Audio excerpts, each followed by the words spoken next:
Muy buenas, bienvenidos al banquillo, gracias por seguir con nosotros. Hoy vamos a hablar con un hombre experto en finanzas, secretario iberoamericano de la Federación de Bolsas de Comercio, que nos acompaña en directo desde Buenos Aires, Argentina. En primer lugar, gracias Claudio Suchovicki por la hora que nos atiende y por tener este enlace con Honduras y conocer de las experiencias y muchas historias que usted ha vivido en el marco de este confinamiento. Un gusto saludarlo, Claudio. Feliz noche. Al contrario, un placer y millones de gracias por la confianza y millones de gracias por recibirme en tu programa y en sus hogares. Bueno, ¿cómo han sido estos meses? Al principio pensábamos hablar de días, pero se alargó todo y ahora son meses de confinamiento. ¿Qué golpes están registrando las economías, desde las desarrolladas hasta economías como las nuestras aquí en la región de Centroamérica, afectadas totalmente por el COVID-19, Claudio? Sí, es verdad, y si tengo que ponerle un título a tu pregunta, lo llamaría con mucha desigualdad, con mucha desigualdad. Recién te comentaba fuera de aire una frase que a mí me motiva mucho financieramente. Es una frase financiera de Mark Twain que dice que cuando baja la marea, recién ahí uno descubre quién realmente se bañaba desnudo. Y la pandemia, que es una cuestión de Dios, finalmente, es una cuestión de mirar para arriba y por qué nos tocó esto, no es culpa de nadie, ni de un gobierno, ni de nada, desnudó muchos de nuestros principales problemas. Y después depende de cada uno cómo lo agarró, si con un traje de baño nuevo o no, o sin traje de baño. Y eso es la cuarentena. La cuarentena tiene que ver más con el lado político, o el confinamiento, como vos decías, es un manejo político. Desde ese punto de vista hay mucha gente, quizás la minoría, que tuvo muchas ventajas. Porque, por ejemplo, acá en Argentina, los que hacen home office, los que venden delivery, cuando uno mira las bolsas y miran que hubo muchas acciones que tocaron récord, Amazon, en Argentina Mercado Libre o demás, que se encargan de la distribución y la logística, este confinamiento les hizo ganar mucho dinero. Zoom, nosotros nos estamos comunicando por Zoom ahora y permite que a esta hora de Argentina yo esté hablando contigo. Zoom cotiza en bolsa y vale el doble de lo que valía hace un año y de hecho ya no solo hace la plataforma, sino empezó a fabricar computadoras con 3 cámaras para que salga más entretenida la nota. Del otro lado, hay mucha gente que tuvo que cerrar sus negocios, hay mucha gente que no tuvo ahorros para aguantar todo este confinamiento. Gente que hizo las cosas bien, que había ahorrado, había trabajado, había estudiado, pero de golpe, esto sí, no la pandemia, sino la manera de resolverla, el confinamiento, hizo de que pierdan los clientes y hayan tenido que cerrar sus negocios. Por eso es muy desigual. Hay gente, niños, que pudieron seguir estudiando porque están muy computarizados, pero hay otros que ni siquiera tienen agua corriente para juntarse. Por eso, perdón que haya sido tan extenso en la respuesta, pero creo que hay que mirar esto con mucha desigualdad entre los países ricos y los países pobres, y dentro de cada uno de los países, los ricos de los países ricos y los pobres de los países pobres. Bueno, usted utiliza una frase que incluso se volvió viral en Argentina. Las crisis nos generan oportunidades, pero no necesariamente se da. Para tener esa oportunidad hay que actuar inteligentemente. Con este escenario expuesto de esa forma y viendo la realidad de nuestros países, ¿cómo debemos actuar inteligentemente? Que por cierto, esta es una frase, Claudio, que para Honduras se volvió muy común, hablando de las aperturas inteligentes. Sí, yo soy de los que dice que es mentira que crisis es oportunidad, crisis, es solo oportunidad para el que está preparado. Pero la pandemia lo que hizo es acelerar procesos que existían. Ejemplo, cuidar el planeta. Eso va a pasar a ser una oportunidad, porque los jóvenes de hoy van a vivir 90 años más en este planeta. Los que tienen 20 años hoy van a vivir 90 años más en este planeta. Más vale que lo cuiden. Quizás yo ya tengo incentivos, muchos menos incentivos por lo que me queda de vida. Pero eso va a generar que alguien pague un sobreprecio por precisamente si están cuidando. Hablando de oportunidades que va a haber. Yo me tengo que sentar con mis hijos y tratar de ver en qué consumen, qué les gusta. Y de cada 100 pesos argentinos, en este caso, que reciben, yo veo que gastan mucho más en tecnología, en app, en entretenimiento, en educación, no tanto en otros factores. Entonces, ¿quién va a ganar dinero? Mirá, perdón que te lleve al idioma bursátil de nuevo, pero hay un muy buen ejemplo. Las que se pusieron de moda en los últimos tiempos, esa manera inteligente que tú decías, se llaman FANGs, que son Facebook, Amazon, Apple, Netflix y Google, que son todas las que usamos todo el tiempo ahora, porque googleamos la noticia, bueno, voy a reportear a tal, voy a googlear a ver de qué se trata, todo llega a mi celular, no tienen ubicación, están en la nube. Entiendan ustedes que cuando nosotros éramos chicos y estudiábamos en el colegio, tanto en Honduras como en Argentina, el que dominaba el mundo era el que dominaba la tierra, los griegos, los romanos, después los que dominaban los mares, piratas ingleses, españoles, portugueses, holandeses, y hoy es el que gobierna la nube. Todas las empresas grandes no viven en un país, viven en la nube. Dicho esto, tengo que ver en qué consumen, pero los más jóvenes, que para ellos va a ser una anécdota esto, va a ser una anécdota, nacen un montón de consumidores todo el tiempo, 62 millones de personas nacen por día en el mundo, esto va a pasar. Y en el fondo, repito, esta crisis va a acelerar. Pero ¿cuáles son las de moda ahora? Se llaman empresas granolas, que es un acrónimo generado por Morgan Stanley que sintetiza Glaxo, Roche, AstraZeneca, Nestlé, L'Oreal. ¿Por qué? Porque entiende que el nuevo consumidor gasta en estética. Para no tener que ver esta cara, gastan mucho en estética, gastan mucho en salud, gastan mucho en educación, gastan mucho en alimentación, cuidando el planeta, comida vegana, no vegana, etc. Y creo que nosotros la oportunidad que tenemos es tratar de producir algo que los nuevos consumidores quieran comprar. Algunos van a estar preparados y otros no, porque no tienen resto, porque no tienen crédito. Pero me parece que en la era del conocimiento ahora se le agrega la era de la sostenibilidad. El conocimiento sirve si es compartido y sirve si me ayuda a cuidar el planeta con el que convivo con el resto. Me quedo en ese segmento que plantea y que nos enfoca la tecnología, porque sin descuidar otros que ya los vamos a abordar, que tiene que ver con producción y el financiamiento, que va a ser duro post pandemia, porque en algún momento esperamos salir de esta crisis. Pero tema tecnología, ¿cómo aprovecharla de forma adecuada, de forma objetiva, sin entrar en esas rutas de la perdición que gran parte de la población mundial también se han terminado confundiendo por la visita frecuente a todas estas multinacionales, Claudio? Brillante la pregunta. Muchas gracias. Hay que entender que la tecnología es un medio, no es un fin en sí mismo. Y en realidad lo que te sirve la tecnología es para abaratar costos de aplicación. Las empresas que más plata ganaron fueron precisamente los que usaron tecnología para abaratar costos de logística. Yo soy de una generación que dice y dijo y juró que nunca iba a poner su tarjeta de crédito dentro de una computadora. Y hoy créanme que la realidad me llevó a poner hasta el código de seguridad para pedir una pizza y que me la traiga. Pero cuando me traen una pizza a mi casa, gana más el que me trae la pizza, no sé las empresas que están en Honduras, en Argentina, para no nombrar esas empresas de logística, Globo, Rappi, etcétera, ganan más que el que fabricó la pizza. Entonces la logística de hacer la vida más fácil a otro es la que termina preponderando. Por eso usamos Wikipedia, usamos Google, etc. Pero la pregunta que tú haces es muy correcta porque ahora está habiendo una revolución con respecto a eso. ¿Qué significa? Antes, y en mi mundo de las bolsas, y pasa con las empresas de tecnología, existía el concepto de contraparte central. Ejemplo, vos subías una fotito en Instagram, otro ponía me gusta, pero Facebook, dueña de Instagram, tenía toda la información. Era el dueño de la información. Vos bajás un video tuyo del programa YouTube, yo lo quiero ver para conocer más del programa, pero YouTube, Microsoft, concentra esa información.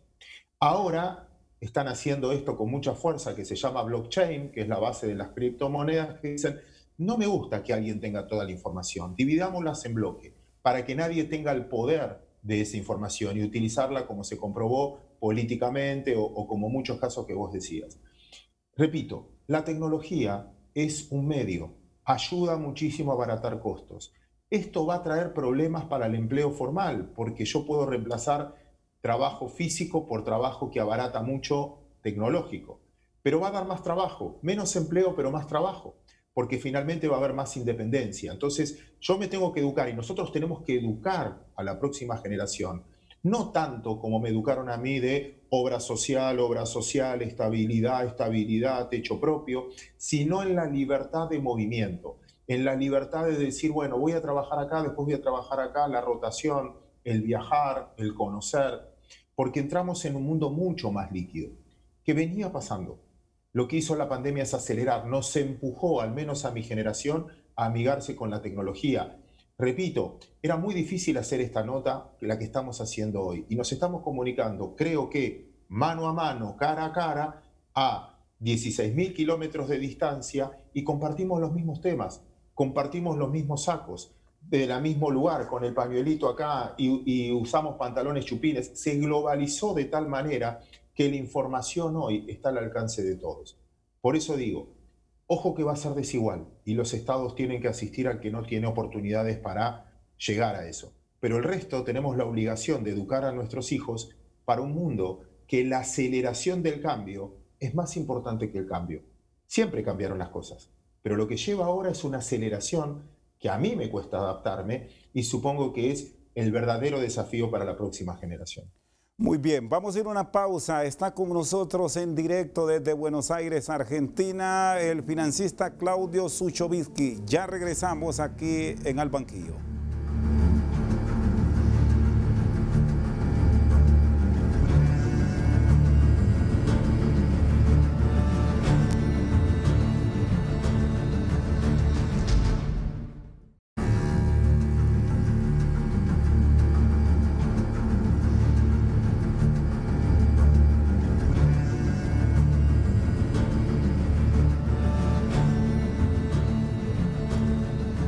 Seguimos esta noche en comunicación directa desde Buenos Aires, Argentina. Claudio Suchovicki, financista, secretario general de la Federación Iberoamericana de Bolsas de Comercio.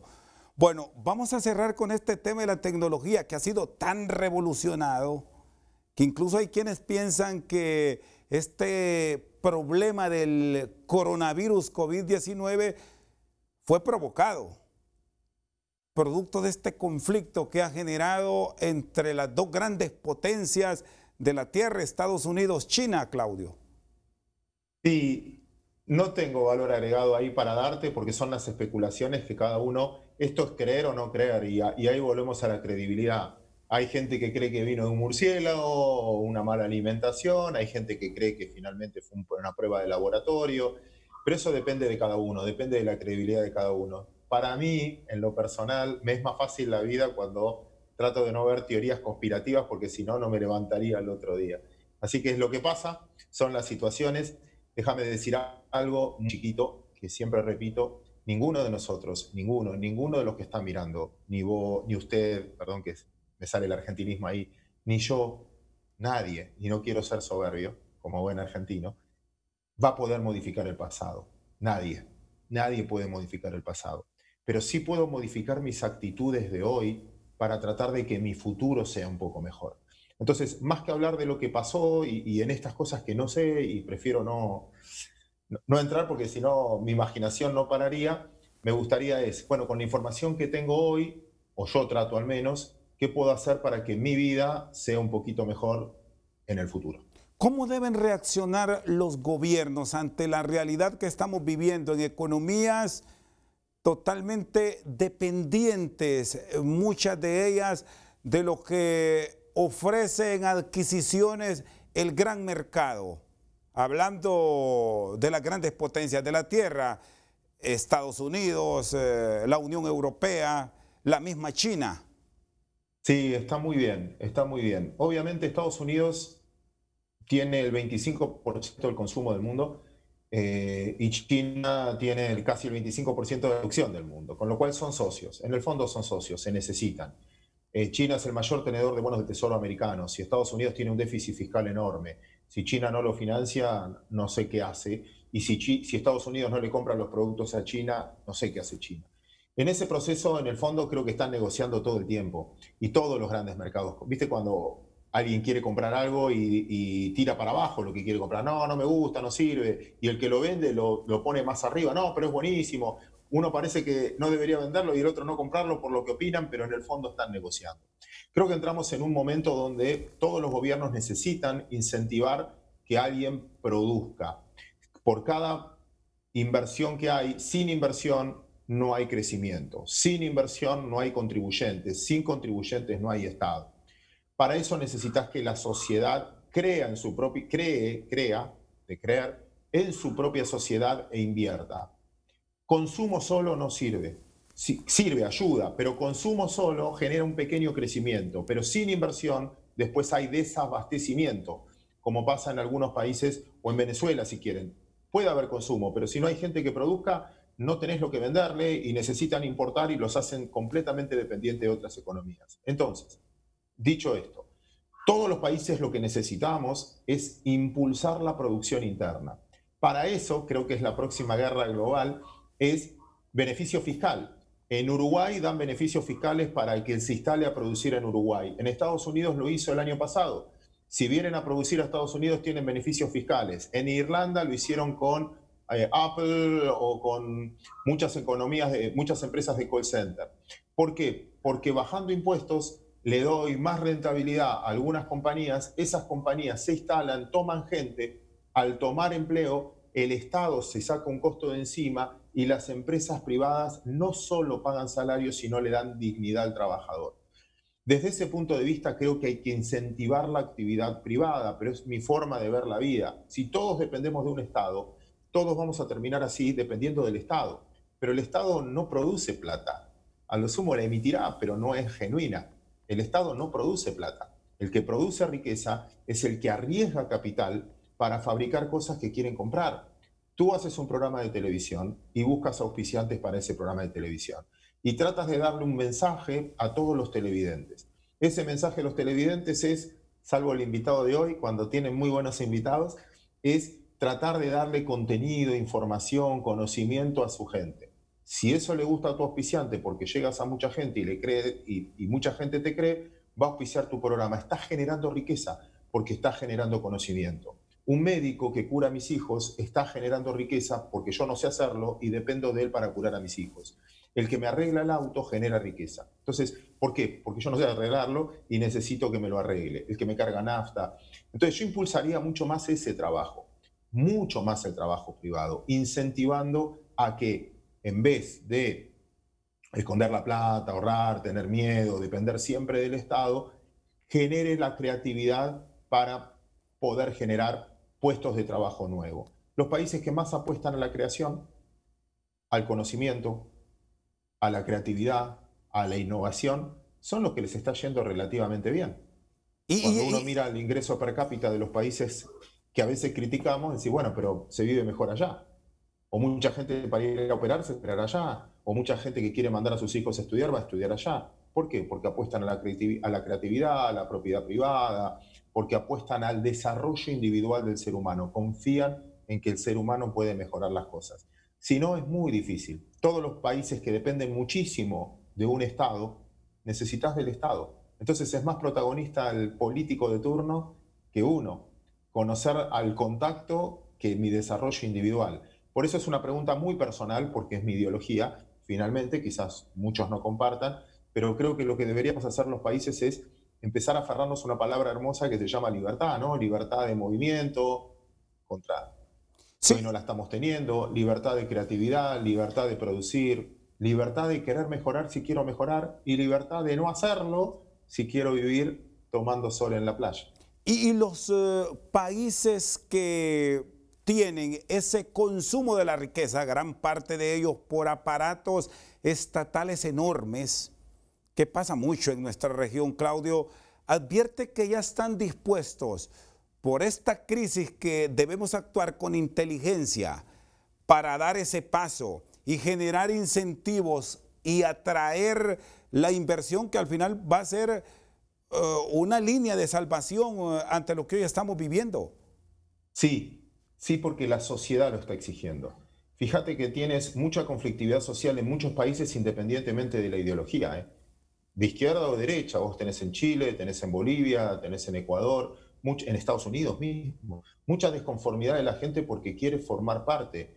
El otro día escuché un refrán muy bueno, para no meter a ningún país y no hablar mal de nadie, decía, bueno, a tal país le fue muy bien, al país X le fue muy bien los últimos 20 años. Ahora era hora de que le vaya bien a los habitantes de ese país. Y creo que eso va a ser una exigencia de la sociedad de hoy, una anarquía mucho más fuerte si no son incorporados, porque la tecnología también hace que yo vea por televisión y vea ante un programa que hay mejores calidades de vida. Y yo también quiero eso entonces. Cuando vos ves a alguien en un auto moderno, ves a alguien con internet bien comunicado, cuando ves gente que se está preparando, etcétera, yo también quiero esa vida, si yo me estoy esforzando. Eso le va a poner una presión al sistema político. Hay una frase que me atrapa, es muy polémica, pero me atrapa, te la dejo, que dice que los verdaderos países progresistas son cuando las casas más lindas, los autos más lindos, son de las personas que trabajan, que se esfuerzan, que arriesgan su capital. En los países más pobres, los dueños de las casas más lindas, los dueños de los autos más lindos, los dueños de la mayor riqueza son políticos, jueces o sindicalistas. No el que pone el riesgo. Porque si no, hay un libro de un libanés que es fabuloso, se llama Nassim Taleb, que se llama Jugarse la piel. Y él es el creador del libro El Cisne Negro, que su último libro es Jugarse la piel. Y él divide al mundo en los que se juegan la piel, vos haciendo un programa, tú haciendo un programa, cada uno que quizás nos está mirando trabajando al otro día, levantándose muy temprano, y otro que opina nada más, que no se juega la piel, que cobra. Entonces, yo creo que la conflictividad social va a obligarlos a cambiar. En muchos países empezó a pasar, En muchos países empezó a pasar, donde la presión social exige a un gobernante a la altura de las circunstancias. ¿Y cómo proteger a ese que invierte y que se juega la piel, apartándolo de ese segmento de aquellos que desde el Estado, usted ponía el ejemplo, están bien? Haciéndole más fácil la vida. Yo necesito que a vos, por ejemplo, que a tu programa le vaya muy bien, porque si le va muy bien, me vas a llamar y va a haber más auspiciantes y quizás me conozcan y al conocerme me contraten para una charla o lo que fuera. Entonces, somos socios en ese proceso. ¿Cómo hago para que a ti te vaya mejor? Que arriesgas, tomas gente. Ahí conocí a 2 productoras tuyas, a 2 productoras del programa que se comunicaban conmigo. ¿Cómo hago para que ellas tengan mejor salario, les vaya mejor, consuman más, cambien la ropa, entonces pidan ropa, consuman ropa, entonces el textil va a fabricar ropa? ¿Cómo haces? Haciéndole la vida más fácil. Hasta ahora no se la hacemos más fácil, y mucho menos en Latinoamérica. La carga impositiva es muy alta. Entonces, un industrial hondureño, un industrial argentino, que lo veo mucho, tiene que trabajar la mitad del año para pagar impuestos y la otra mitad del año para pagar los servicios que el Estado y no le da. Por pago impuestos, porque me den salud pública, educación pública y seguridad pública. Como muchas veces no te llega, tenés que gastar el salario para tener seguridad privada, educación privada y salud privada. Y está mal, porque el que tiene recursos puede llegar, pero otro que tiene menos recursos no tiene derecho a la salud. Entonces, por eso, una de las cosas principales que yo creo que el Estado no es solo que te cobre impuestos, sino el mal gasto de esos impuestos. Una palabra común últimamente en América Latina fue la corrupción. Y la corrupción en este caso mata. La corrupción filtra dinero de los contribuyentes, del que se juega la piel, a bolsillos que no deben ir a esos bolsillos. Vimos en todos los países de Latinoamérica muchos casos muy difíciles para la sociedad, porque uno le brindó la confianza para que gobiernen para todos, no para sus bolsillos. Y creo que eso, yo soy bastante optimista de que va saliendo, porque la transparencia y la información, y que todo sea público, y que ya nadie gobierne las noticias, porque finalmente uno a través de un celular está comunicado con todos lados del mundo y se entera lo que está pasando al instante. Esa transparencia yo creo que va a democratizar esa relación. Gobiernos y los que producen, ¿no? Y ciudadanos. Muy bien, está esta noche con nosotros al banquillo el financista Claudio Suchubisky. Vamos a una pausa, ya regresamos.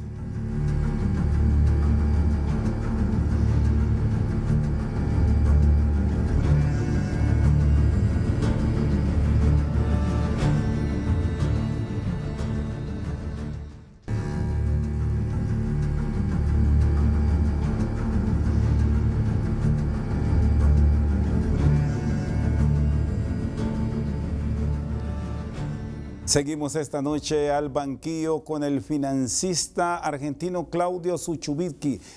Claudio, aunque no me quiere dar ejemplos de países, podemos conocer un espejo en el cual nos debemos ver en esta crisis que está atravesando, y hablamos de todo el continente americano, desde las grandes potencias, porque tiene dificultad Estados Unidos, Canadá, Argentina, Brasil, Centroamérica.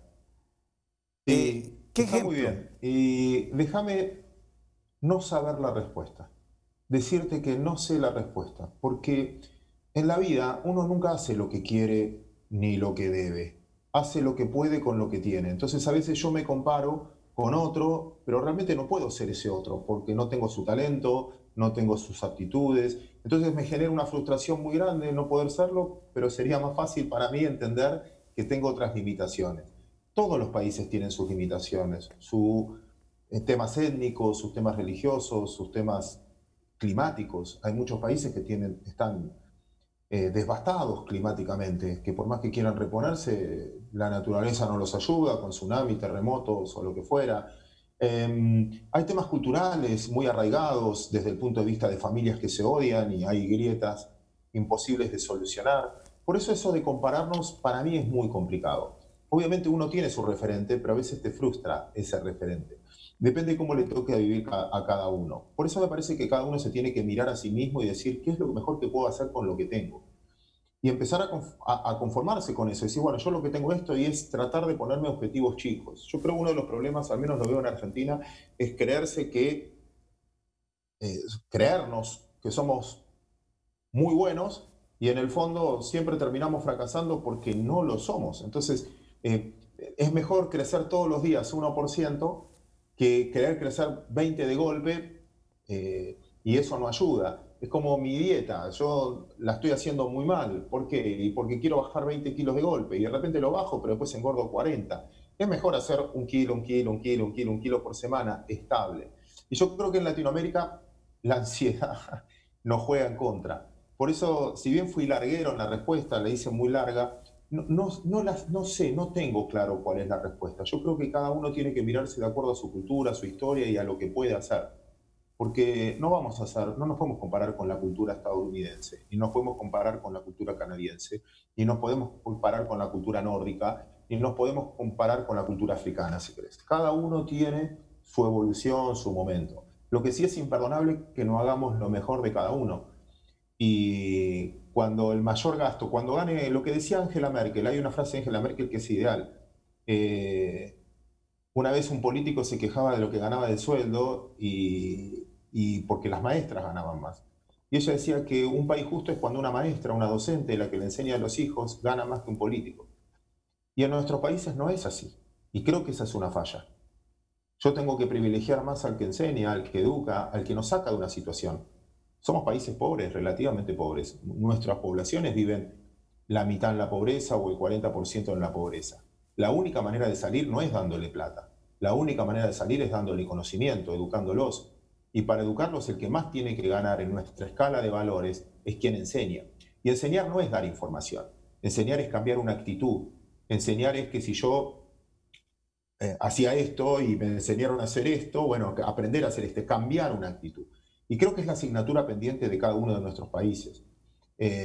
Insisto, le damos mucho protagonismo a la política y poco protagonismo al emprendedor, a los hacedores y a los docentes. Bueno, y justamente sobre esa área, Claudio, recientemente la Comisión Económica para América Latina planteaba grandes retos y desafíos durante y post pandemia, porque incluso las aproximaciones que se han dado hasta ahora es que retrocedemos una década en pobreza a nivel de toda América Latina y que incluso debemos ir a potenciar la microempresa que hasta ahora reporta números que asombran. Alrededor de 2,7 millones de empresas corren el riesgo de cerrar, muchas de ellas microempresas, y se habla de una afectación de casi 9 millones de empleos directos en la región. ¿Cómo salir a flote? Tal cual. Esa es la realidad. Pero también se van a crear empresas nuevas. Yo estoy seguro que tú y muchos de los que nos están mirando ya vivieron crisis. ya vivieron crisis y se sale. Así como cierran empresas, después vendrá el duelo, perdimos y no nos queda otra, no hay plan B acá. ¿Qué no vamos a hacer? ¿No vamos a quedar encerrados? En algún momento hay que buscarle la vuelta y hay que salir. Y yo creo que el ser humano es resiliente en eso, va a salir. Yo no, creo que va a depender mucho de cada uno en ese proceso. Después, también en esos informes de la Organización Mundial de la Salud, de la OIT, que todos estudiamos, quiero resaltar eso otra vez de diferenciar. Una cosa es un confinamiento en un país súper desarrollado donde son todos muy obedientes y donde todos cobran un muy buen salario. Y otra cosa en nuestro país, en nuestros países, donde la economía informal es del 50%, donde no, si no salen a ganarse la plata día a día, no hay plata, no hay plata.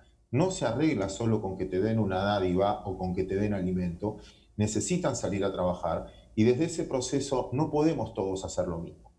Por eso creo que el confinamiento en algunos lugares es lo ideal, fue lo ideal y lo pudieron hacer en su momento, no sé, Alemania o lo que fuera, bueno, pero porque tiene una ciudadanía que tiene resto, tiene ahorros y la desigualdad no es tan alta. En nuestros países es muy difícil. En nuestros países el 50%, 40% de la economía es informal. Entonces no es que hay empleo en blanco y toda esa historia. Hay gente que todos los días sale a arreglársela, a vender en la calle, en la venta ambulante. En ese proceso, nada, lo que estamos describiendo es lo que ya pasó y no lo vamos a poder cambiar. Sí, lo que te decía antes. Bueno, hay que prepararnos para salir, pero igual no hay otra. ¿Qué vamos a hacer? O sea, no hay plan B. No es que te podés ir, bueno, me voy a otro país. Y si tú tenés que vender tu casa, ¿cuánto vale? ¿Y quién te la paga?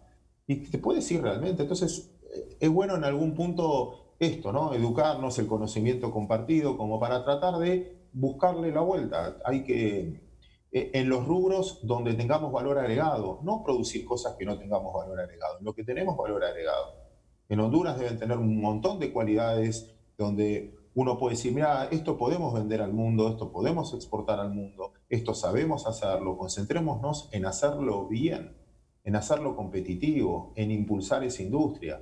Y bueno, creo que no hay una receta y no va a ser fácil tampoco, obviamente no va a ser fácil, es un esfuerzo. Especialistas recomiendan, y usted lo hace con mucha frecuencia a través de las redes sociales, Claudio, potenciar el sector agrícola. Somos países con una gran vocación hacia esta producción en el agro.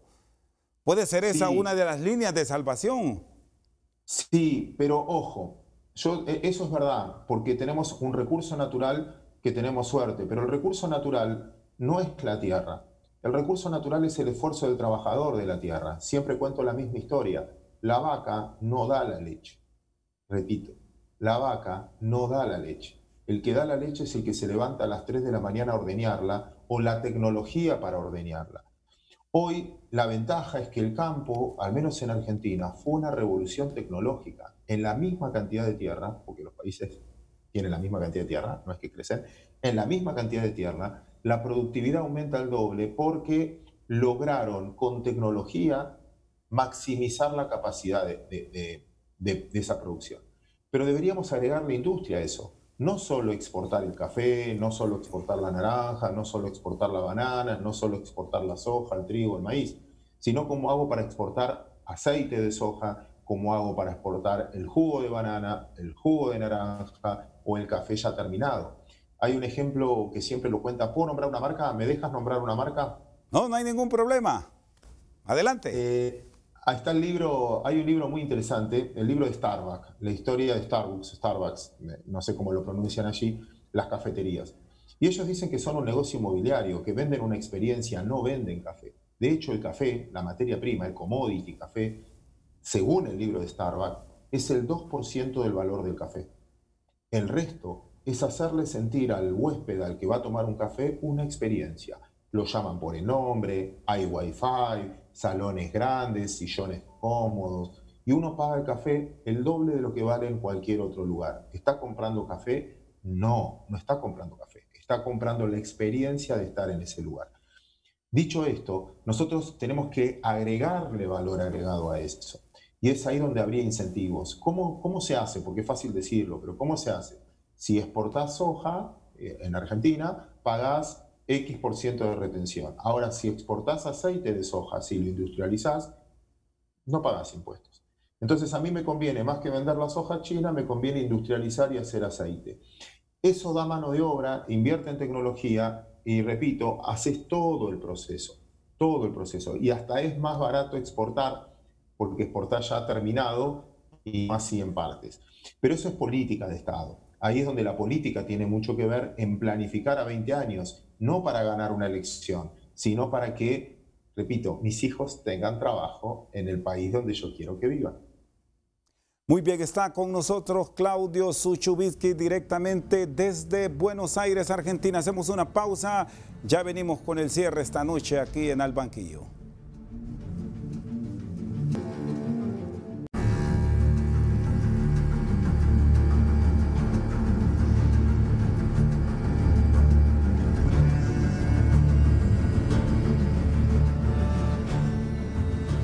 Seguimos esta noche al banquillo con el financista Claudio Suchubitsky.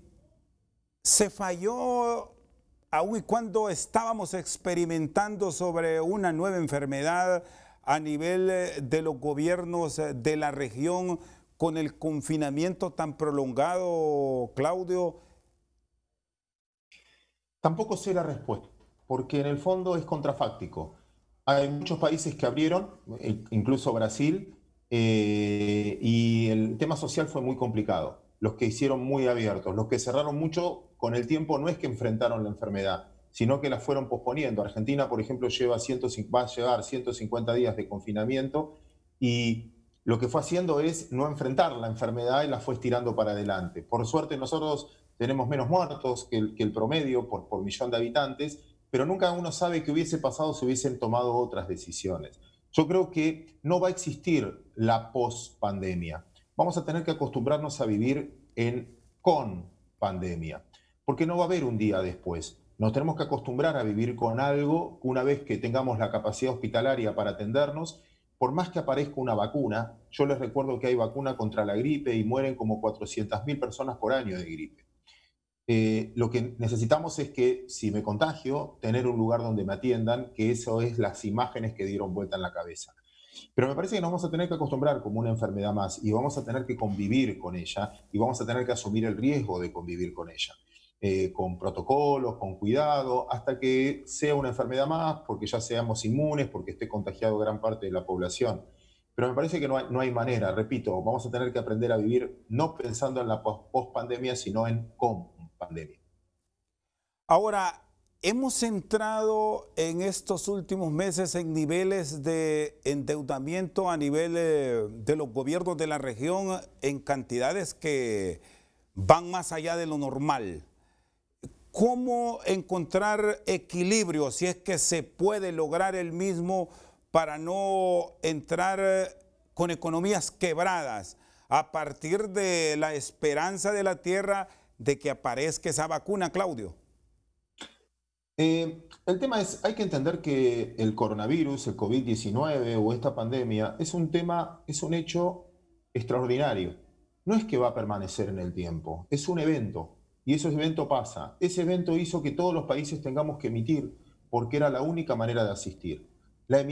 Con la emisión monetaria se asistió a la gente, no reactiva, no es una medida económica, es una medida de asistencia. Terminado el COVID o terminada la pandemia, uno quiere entender que va a entrar a la normalidad y va a dejar de emitir. Esa plata no fue a personas que van a cambiar el auto o el carro o que van a comprarse un departamento, fue para comer. Con lo cual, no sé si le tendría tanto miedo al gran impacto inflacionario, salvo que después se siga emitiendo de la misma manera. El segundo punto, todos los países emitieron. Pero la emisión es un problema si no se respeta la moneda. En Argentina es un problema, porque si a mí me dan pesos, yo no los quiero, me los saco de encima y consumo. Cuando emiten dólares, cuando Estados Unidos emitió dólares, la gente los atesoró. Según la Reserva Federal, es la primera vez que un americano ahorró plata y ahorró el 34% de lo que recibió. Recuerden que Estados Unidos destruyó empleo, pero a cada uno de ellos le dieron $1.200 por mes, el Estado. Ahora recuperó gran parte de ese empleo, o al menos la mitad, y empieza a recuperar confianza y pues, va a volver a gastar. Yo creo que hay dos señales en el mundo que son muy relevantes, que yo creo que para Latinoamérica es viento a favor, no es viento en contra, nos va a ayudar. Dos datos fenomenales. El primero, China empezó a crecer. China, luego de haber vivido su peor trimestre en la historia, o al menos en los últimos 50 años, ya está creciendo. De hecho, va a terminar el año positivo, ya va a haber recuperado todo lo que perdió en B corta, la famosa B corta. ¿Por qué es bueno para nosotros? Porque demandó materias primas y todas las materias primas subieron como mínimo un 10%. El petróleo de valer casi cero, hoy vale $42. Subió la soja, el trigo, el maíz, en realidad se depreció el dólar, subió todo. Y eso es bueno porque lo que nosotros vendemos tiene demanda en el mundo y además a mejor precio. El segundo dato muy relevante, la sobreemisión de dinero alrededor del mundo hizo bajar mucho las tasas de interés. Escuchá este dato. El 86% de las tasas del mundo, de los bonos públicos y privados, rinden menos del 2%. El 86% de la deuda del mundo, pública y privada, rinde menos del 2%. El 60% menos del 1%. Y el 40% tiene tasa negativa, como Alemania, Suecia, Dinamarca. Solo el 3% de las deudas rinde más del 5%. Ahí está Argentina, Ecuador, Venezuela, Ucrania, Egipto. Esos países. ¿Qué significa? Que mi mundo, el financista, no va a poder vivir de rentas. Yo no voy a tener posibilidades. Alguien me va a decir, Claudio, te dejo plata para administrar. No sé qué hacer, no hay renta. El que mejor te paga un 2% y la inflación va a ser mayor. Te conviene producir. Esos factores, que el costo de oportunidad sea muy bajo y que las materias primas te agarren con buena demanda y a buen precio, es una muy buena señal para Latinoamérica. Y en el caso, perdón. Fíjate que el real se empezó a apreciar, ya tenés algunas señales no tan malas para Latinoamérica. Sí, en el caso de las economías nuestras que son mucho más lejos de la realidad de los gigantes del sur, ¿qué nos depara? ¿Devaluación? ¿Cambios estructurales? Repito, ahí van a saber más ustedes. Yo desde afuera y solo leyendo desde afuera, no quiero faltar el respeto porque leo los títulos nada más, no estoy viviendo ahí ni la realidad. Es muy manejable, porque finalmente todos estos gastos que ustedes tuvieron fueron extraordinarios, que no se van a repetir en el tiempo. Pero tengo que generar los mecanismos para que vuelva lo que hablábamos antes, para que vuelva a surgir, que ese dinero que sobra vaya a producir, que alguien diga, en vez de gastarlo voy a producir pelotitas de tenis, en vez de gastarlo voy a producir balones de fútbol, voy a producir ropa, voy a producir, camisas, voy a producir, y eso genera reactivación. La ventaja de que al mundo le vaya bien, aunque nosotros seamos países más chicos, es que por lo menos no vamos a tener competencia, porque ellos van a tener sobredemanda de productos. Recuerden que se dejó de fabricar durante mucho tiempo, con lo cual va a haber necesidad de oferta. No es que hay mucho stock alrededor del mundo. Fíjense que comprar una computadora, comprar un celular, hoy es más complicado porque la producción en algún momento frenó. Eso se va a reponer. Pero repito, esos vientos por lo menos no nos soplan en contra.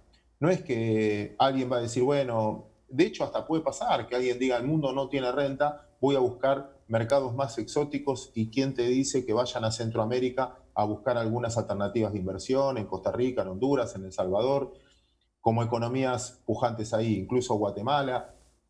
Muchos tienen obviamente también su inestabilidad política en la cual es más difícil pensar en el largo plazo, pero bueno, lo veremos. Sí. Todavía no está escrito el último capítulo. Sí, Claudio, cierro con usted, que se presente una flexibilidad por parte de los organismos internacionales de crédito para nuestras economías y particularmente en el caso de Centroamérica, y que ese servicio de la deuda que nos toca pagar y que nos consume más allá del 30% del Producto Interno Bruto con el tiempo, se quede por cierto tiempo en nuestro país. ¿Qué beneficio debemos sacarle al mismo? Bueno, ustedes tienen dos casos típicos. Hoy Argentina, justamente hoy Argentina, cerró su acuerdo de deuda y ahora empieza con el fondo, y Ecuador también, en el cual extendieron los plazos de vencimiento y achicaron la tasa de interés. El Fondo Monetario va a arreglar con Argentina y arregla con Ecuador también. Quizás agarrarse de ese acuerdo como para pedir un tratamiento igual. porque finalmente el Fondo Monetario es una entidad política, no es una entidad monetaria. Si bien el nombre es Fondo Monetario Internacional, es una entidad política. Como tal, necesita que los países no se caigan y sobre todo los que están donde puede haber mucha inmigración. El Fondo Monetario, el principal accionista es Estados Unidos. Y es la política externa, es por medio del fondo que hace política externa hoy. Antes era a través de guerras y ahora es a través del fondo. En ese proceso yo creo que las experiencias de Argentina y Ecuador los puede ayudar a replantear la misma situación igualitaria para todos los países, obviamente, de la región. Y yo creo que el Fondo Monetario ya dio la plata. Keynes tiene una frase muy buena al respecto. Si yo debo $1, tengo un problema. Si debo $1.000.000, el problema es del otro al que le debo.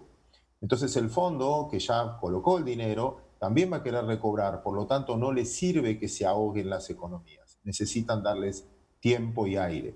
Es políticamente correcto darles tiempo y reducir las tasas de interés. Por eso me parece que siguiendo estas negociaciones, Honduras o el resto de los países de Centroamérica pueden tener un reflejo. Claudio, le agradezco, un fuerte abrazo. Al contrario, un placer. Gracias por el tiempo. Claudio Suchubisky, secretario general de la Federación Iberoamericana de Bolsas de Comercio, con nosotros esta noche al banquillo directamente desde Buenos Aires. Por su sintonía, muchas gracias.